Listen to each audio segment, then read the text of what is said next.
Yeah, hello, everybody. Alenka, I want to start with you. You are, as we heard, the marketing director of Hisense.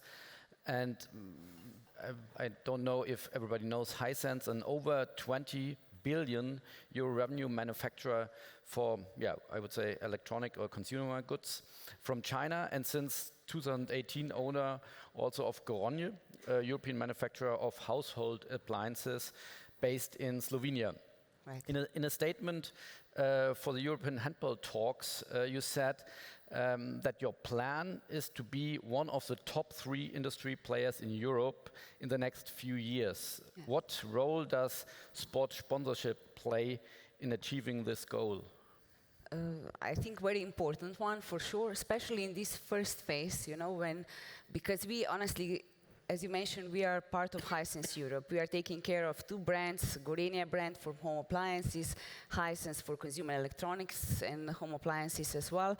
And yes, within this portfolio, we have a very clear goal. In 2025, we want to achieve in Europe 5 billion business, 20 billion is across the international environment. And yes, in order to achieve that, we will need to be in our industry one of the top 3 players. This is according to the market share development. And coming to there, of course, this means one concrete number of sales, but also behind it means that we need to uplift our brands. And for our group, especially for Gorenje, but also for the Hisense brand, the main activities in brand development, in brand building are sports sponsorship. For Gorenje brand, we are actually working hand in hand now for already 7 years with handball, but for Hisense, who is a kind of tier 1 brand, we try to connect ourselves with football on a global level, on a European level, also on a club level. So, yeah, you with Gorenje, you prolonged your commitment to the EHF Champions League by signing a new 3-year sponsorship extension until 2024 in the season 25. What does the EHF Champions League give you that no other sports can give you? I'm not really sure if they can offer something that no other sports can do. But same as in partnerships it goes, you find the right partner. And I think that EHF marketing and also providing their assets within the European Championships, handball for men and for women, I think we find a partner who is delivering us some compatibility in terms of target audience, in terms of supporting our goals in terms of geographical development, because we are partner of European Handball, and Gorenje brand for one side is really strong in Adriatic region.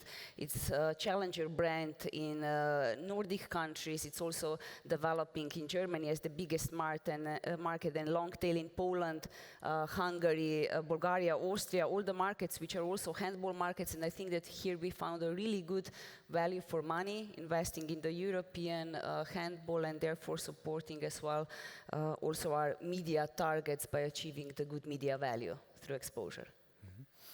Jan, as we heard in the keynote from TSP, sponsorship is about finding the sweet spot for brands, fans, and platforms or sport right holders. But at the same time, sponsoring can have so many different objectives. You have various experience in this area. What makes for you a successful sponsoring strategy or decision? You're right. I think in the end of the presentation, we were told that from sponsorship to partnership. And in my time, I used to work for a football club in Germany for 5 years. We never used the word sponsorship at all. We only talked about partnerships and partners. I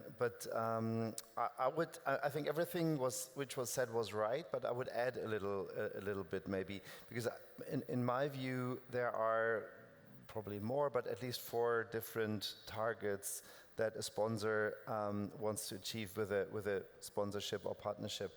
And of course, number 1 is probably media.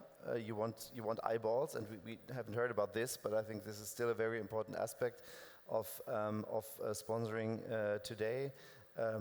Second, there are other ROIs, I would say. So, for example, your community, you want to reach people outside the classical advertising. Emotional values. I think Carsten can probably talk about this a lot because you don't have really media visibility. No. But you can offer something very emotional to your partners that nobody else can offer. And I would say there is something new evolving, and we managed that in Mainz, I think, very well. That's more a purpose or value-driven approach. So, for example, we created a new category, so to say, out of like what does the club stand for? Mainz was famous for being the first climate-neutral football club in Germany. So we created a sustainability package, and we were able to talk and to get in touch with partners that would otherwise never have become sports sponsors due to that. So I think there are several targets that a sponsor has, and then I think, of course, you need as a club or rights holder, you need to understand what targets are most important for your partners. We're talking about values, but on the other hand, you are also founder of Vispex.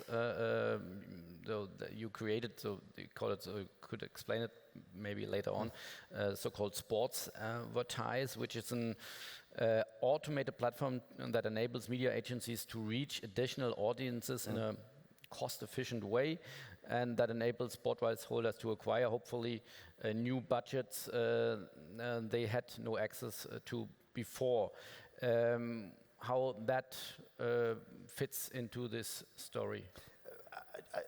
Pretty much as I said, I think there are partners that want to have a partnership, that want to have a connection. The CEO wants to watch matches in the stadium. I think all those things are important.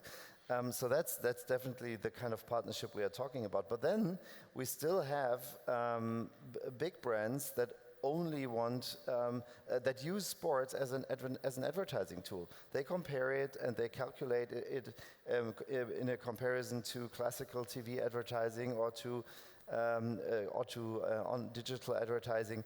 And those companies, they're not interested in a partnership. They want advertising. And for these kinds of companies, I believe that the way we sell sponsorship or partnership is not the right one, because they don't want to have a 30 pages emotional sales presentation and everything we heard before, which is great for these partners. But these people want data. They want to understand how many people do I reach, what's the value of my advertising. And this kind of sale, I believe, should and can be done in a different way, very automated, like advertising is sold in any other category as well. I mean, if you're a media agency and you want to buy digital advertising, you don't do it with a Sport 5 or in-front agent. You do it digital on a platform, and we created such a platform which is focused on sports, so that sports rights holders can put their advertising rights on this platform, and on the other hand, media agencies or brands can select and buy the rights, the advertising rights they want to have, based on data, so that they know what value they get for the money they pay. Is it for your definition still sponsoring, or is it advertising? Yeah, that's a very good question. That's why I said in the beginning there are different goals that you have as a brand. I think the word sponsoring, I mean, you can use it for everything, but I think it's advertising, but we still talk about sponsors in the sports space, I suppose. Carsten, which kind of marketing or sponsoring will prevail in the future? We are trending more into this quality approach we are talking about, TSP is mentioning, or more the quantity approach we heard from Jan? Thanks for this very easy question. So, I would say both.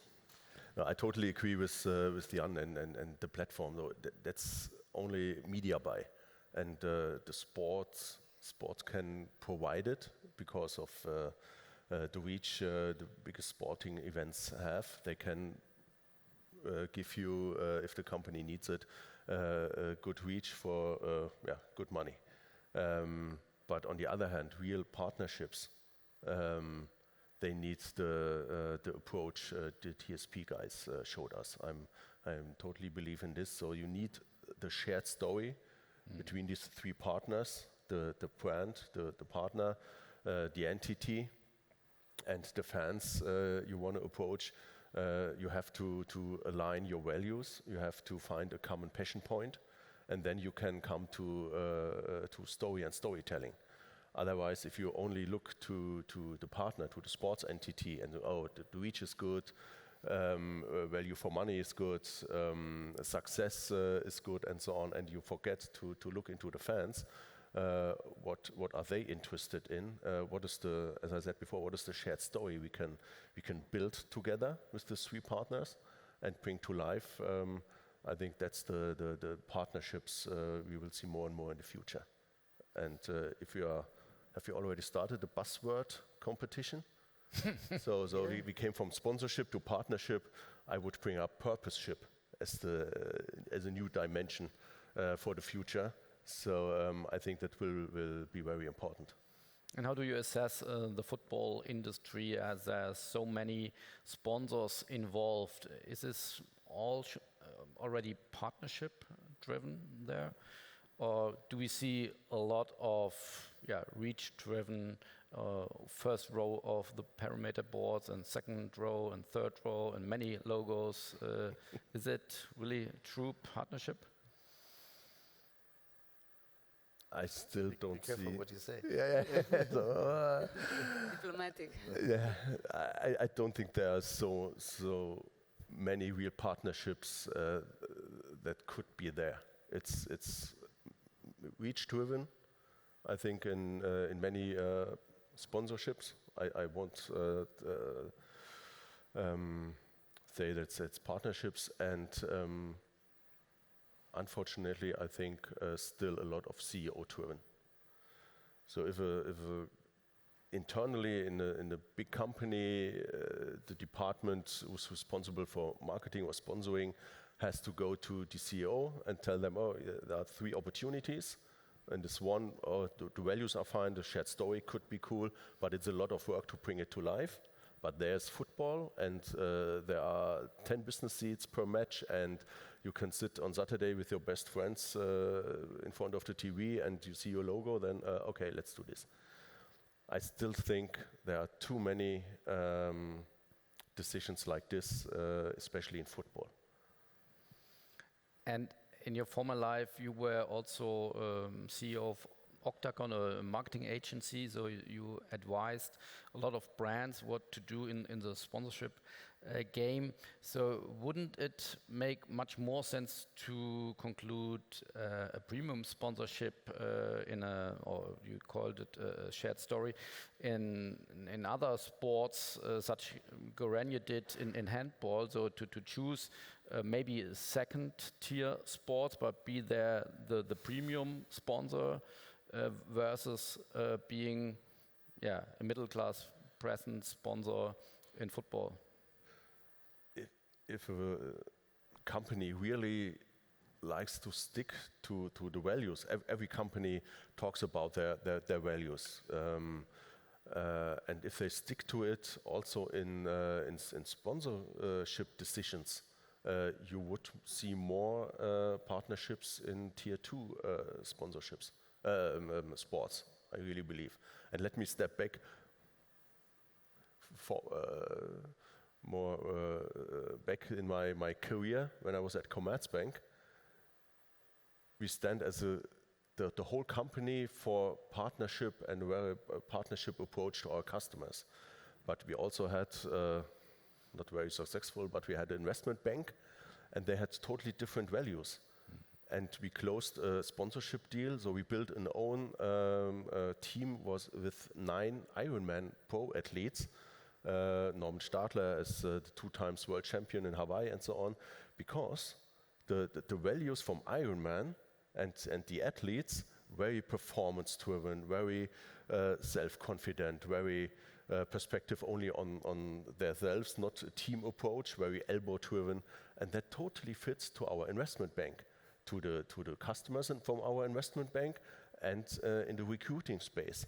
So that was a partnership we didn't use as an overall company for our brand communication, but it was a perfect fit coming out from the values between Ironman athletes and the sponsorship and the team we built and our investment bank. So, and I think Ironman is not a tier 2, it's, I don't know, it's a tier 5, tier 6 sports. Unfortunately, I like the sport.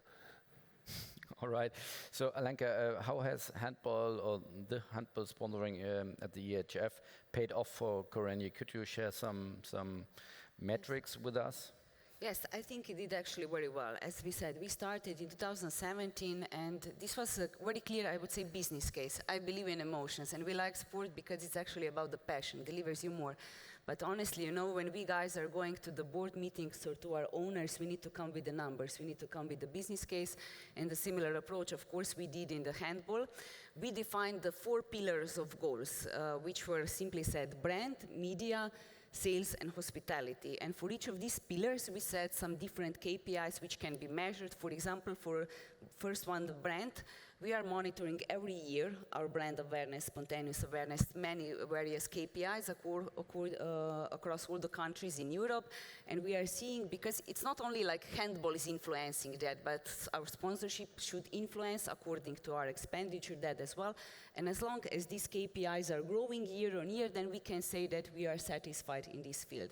In the second, which is the most tangible, it's actually media. This is something that is really kind of, I say, most concrete.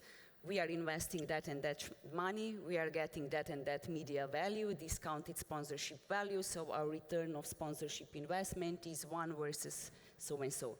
And since we are doing in different sports, I can hear, not because we are here mainly the handball lovers, but actually the handball is bringing the best value for money. Also compared to the football, compared to some Nordic sports which we are sponsoring.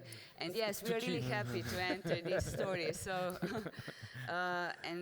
yes, this is something that usually succeeds within the numbers.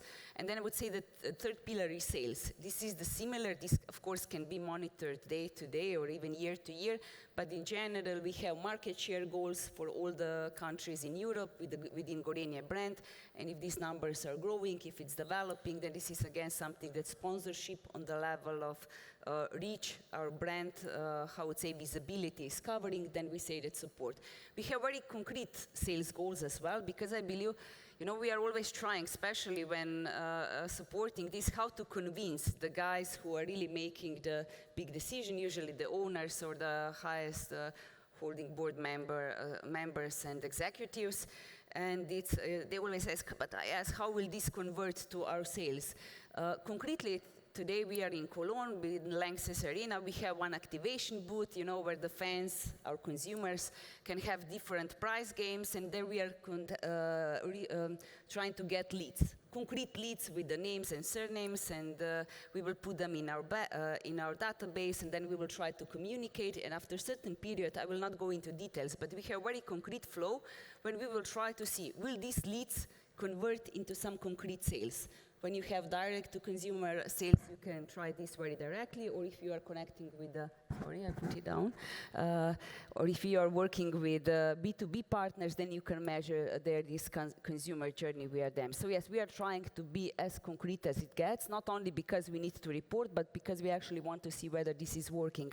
Are fans really more, how I would say, passionate also about our brand, or do we only think they are? We are doing many researches because we want to challenge and question ourselves as well. Of course, it's not a lot of, not a small amount of money to invest, and I think we need to make it effective. And the fourth pillar is hospitality. This is mainly B2B. For example, we are sponsors of Champions League. We receive within our contract so much and so many free tickets. We monitor whether they are used, whether partners in Poland are interested to go to the Kielce game, or in Bucharest, or in Slovenia, or I don't know, in Germany. So we have also, you know, we have many and many tickets. So many tickets went to these partners. Obviously, there is an interest supporting the B2B partnership development on this level, and yes, this is how we can kind of approach, regularly report to our management as well.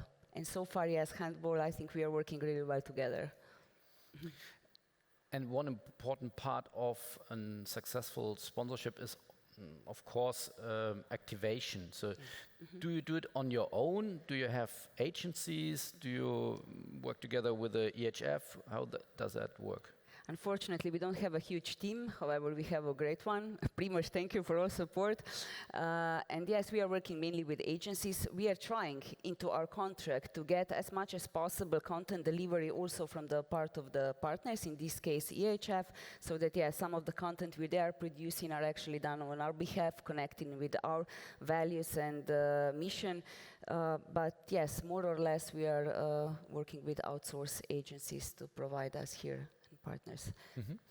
Carsten, this discussion about quantity or quality, I guess you tend towards quality. Keeping in mind you as Deutsche Sporthilfe has no traditional sports event. I guess Jan already mentioned that. On the other hand, you have big companies like Deutsche Bank, Deutsche Telekom, Deutsche Post as your core partners. Please explain us your sales secret. How does that work? How do you acquire these kind of DAX agency companies? It's because of the values of sport. We all mention it every day in our jobs, and the real value of sports, in my mind, it comes from the athletes. The sports is a platform, but as today we cheer and look to the athletes on the field, and we are supporting the 4,000 best athletes of Germany, Olympic and Paralympic, and we think they have the power to change society, because with the core values like performance, fair play, togetherness, they stand for.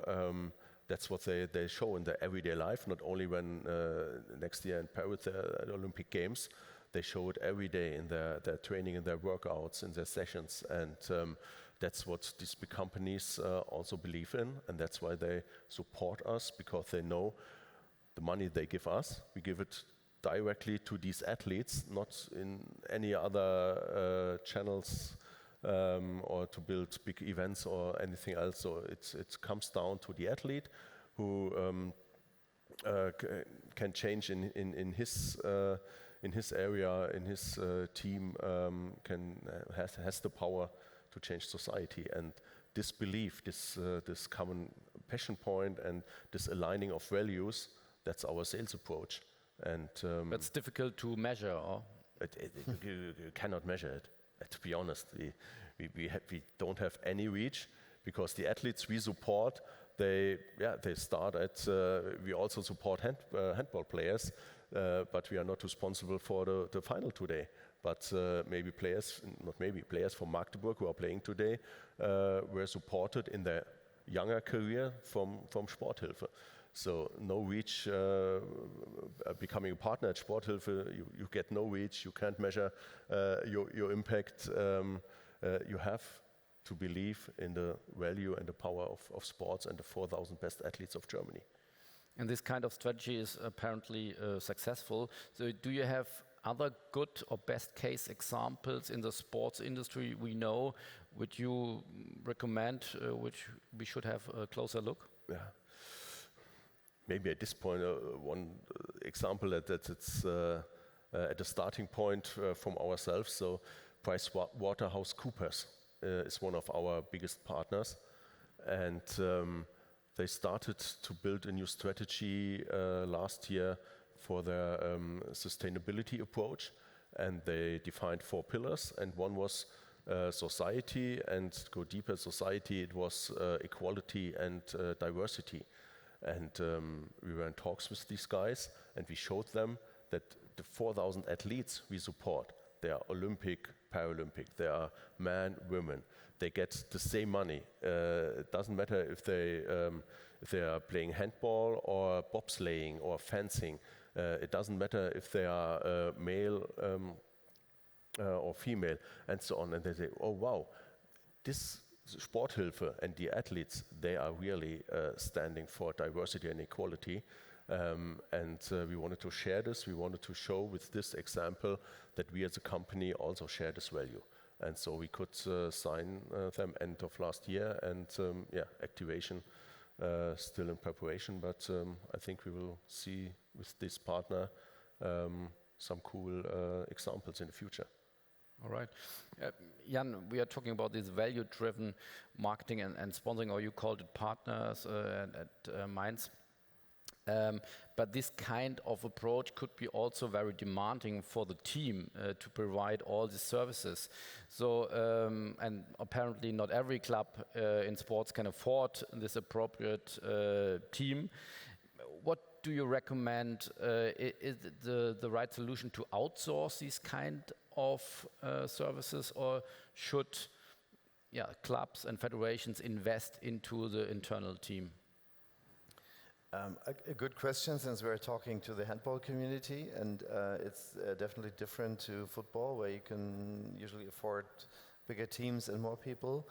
But I would disagree. I don't think you need a big team to do these things. For example, I mean, if you're a sports club, you usually have fans. So why don't you integrate your fans into these kinds of efforts? So, for example, I think you should start as a club. For example, you should start with identifying what you stand for as a club, what your history is, what you are, and you don't need a big marketing team to do that. I mean, maybe you use your fans and they do it for free because it's fun for them. So I think it should be moderated by the club, but using your stakeholders and everybody you have, you can really manage that yourselves. And then, of course, you can use agency and external resources for sales processes and so on. But then they can maybe be paid on a success, or mainly on a success basis. So I think you don't need much money, you don't need a big team, you just need to know what you are, what you stand for, and what the people are that can help you develop these kinds of strategies. What do you think from your former time at Mainz? How many external agencies do you need from social media, maybe, or from the sales side, or the tech? Yesterday we talked with Andreas Heiden about tech partnerships and things like that. What is needed? That's difficult to answer, because I mean I'm really a friend of buying specific expertise in specific areas where our company or our club doesn't have it. But I mean, in sports you have, I think, fantastic opportunities not to go to an agency and say, okay, we pay you for doing some work for us. I mean, you can pay with emotions. And I think as a club you will always find someone. Let's talk about digital, for example. I mean, I assume every sports club has in its fan community people that have started a digital agency or doing something in this space. So why don't you identify these people, and they will work for little money or even for no money for you, and do still great work, because I mean they're passionate about it. And but I mean, to answer like how many external agencies do you need and what do you need them for, I think it's difficult to answer that on a general level. I mean, identify what exactly you need, and then and then find the right person, people, or agency. But do clubs invest enough money into this kind of expertise, or do they invest too much into sports? That's certainly a good question. I think it depends. And here I cannot really talk about handball, where of course, I mean, resources are much smaller. I have the impression that there are a lot of clubs that are probably too much focused on the sports side alone. And we heard about the Twitch approach from Alex and so on. So of course it is important to reach your fan community and to think about how to do that. But again, it does not only need to be about money. I think what you need is time to think about it, the right approach, and then not necessarily a lot of money to do that in a right and good way. But there's also, that's only the first step. So investing into an agency or internal stuff to develop your positioning, your values as a club or as a sporting platform, that's a good first step. But bringing it to life and stand for it, that's the most important thing.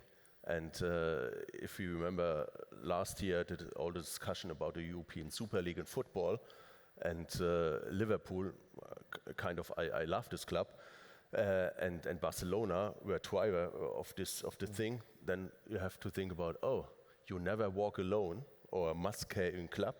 Yeah, how does this align with European Super League? So it's great to have your positioning and your values on the one hand, but to fulfill it and bring it to life. That's the most important thing, and not looking where's the biggest money for me, and then I tell my friends once again, you never walk alone. So it has to stick together. I agree. I think that was a good example of clubs that have obviously lost the relationship and the understanding of their fans. Yes. And luckily, at this point, the fans really showed up and told the clubs what not to do. Yeah. Showed them again, hey, my club, I love you, but these are our common core values. Yeah, exactly. Please stick to it. Yes. Maybe two last points I want to tackle because we are running out of time. Jan, you also worked for Nielsen for a long time, or for a certain period. So talking about figures in sports sponsoring, so we are talking about an estimated worth of this industry of $60 to $70 billion currently. Do you, with a view on the figures right now, do you have the feeling or indicators that this amount of, or this invest into sponsoring will increasing or will keep increasing in the future, or are we did we reach the top line? I assume this number you just mentioned was probably the global sponsorship market. Yeah. I have a figure from Nielsen actually. The European sponsorship market would be worth about 21 billion euros per year in 2022. Of course, the 2 years before were a bit lower than that. I mean, the 22 level was pretty much exactly what it was before COVID. So you could see the swing back in a positive way.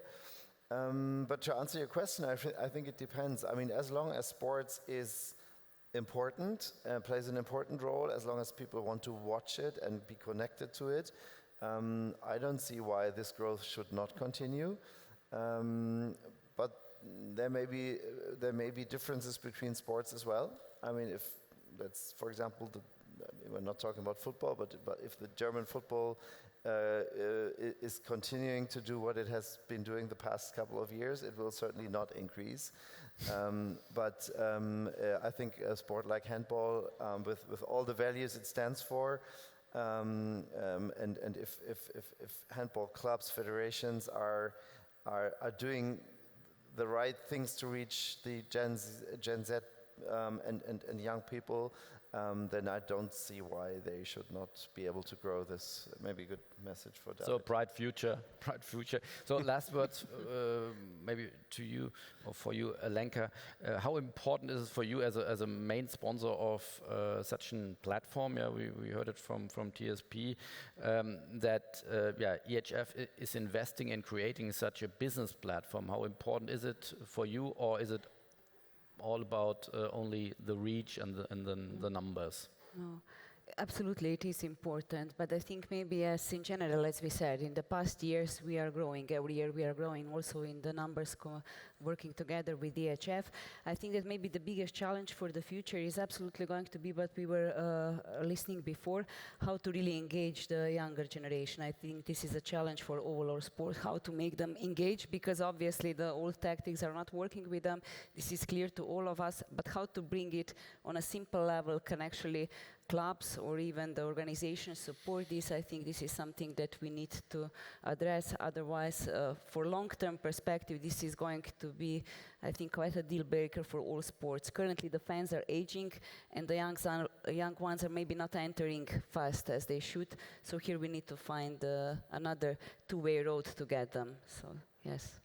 Yeah, it's a great last words, because we are shaping the future, or we want to shape the future. Thanks, Alenka, Carsten, and Jan, for your insights. Thanks a lot. Okay. Thank you.